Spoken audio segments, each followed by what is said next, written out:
Давам думата на председателя на областния съвет на Движението за права и свободи Шумен, господин Нуридин Исмаил, да представи листата на Движението за права и свободи от Шуменския избирателен район за предстоящите парламентарни избори на 12 май 2013.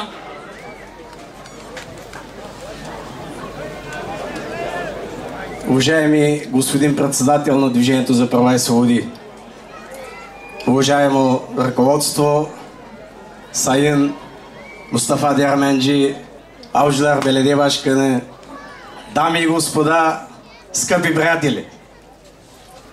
Позволете ми от мое име и от името на областното ръководство на Движението за права и свободи да поздравя всички вас по случай 24 годишнината от майските събития.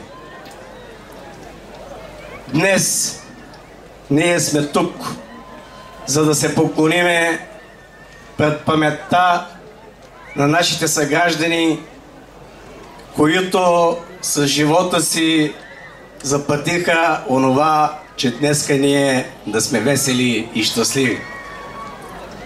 Днес ние сме тук, за да се поклониме пред вашата смелост, пред смелостта на всички ваши майки, бащи и деди, които в онези трудни времена направиха така, че да сложат началото на демократичните промени в Република България.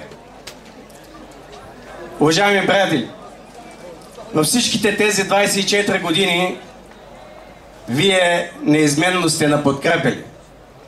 Аз се надявам, че както аз в качеството си на председател на областното ръководство, така и цялото областно ръководство, така и общинските ни организации гледаме да направим така, че да отговорим на тази ваша подкрепа, да работиме за вашето по-добро бъдеще.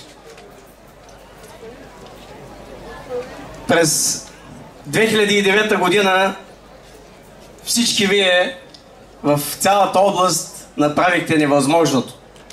Направихте така, че ние да се с един успех 2009 година да се гордееме и стана така, че област Шумен в национален мащаб даде своите си близо 37 000 гласа.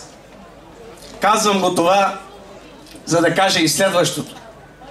Направете така, че на 12 май този успех наистина да се повтори, защото този път от един такъв успех няма нужда само Движението за права и свободи. От такъв успех има нужда България, защото в тази страна демокрацията наистина трябва да се възстанови. Наистина трябва да се възстанови социалната справедливост, наистина да има добри условия за справедливо правене на бизнес. Нямам съмнение, че вие на 12 това ще го направите и за да го направите с голямо удоволствие, на мене се падна честа да ви представя нашите кандидат народни представители. Господин Илхан Ахмед, секретар на община Хитрино.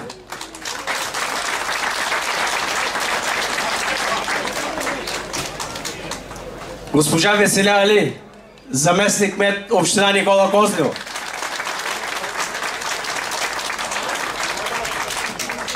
Господин Юмер Мустафа, младежки лидер Велики Преслав.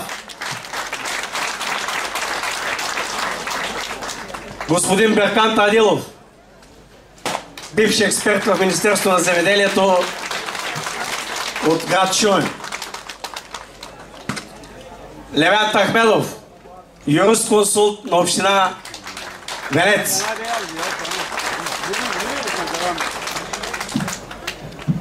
Госпожа Исел Рофат, заместник кмет община Нови пазар.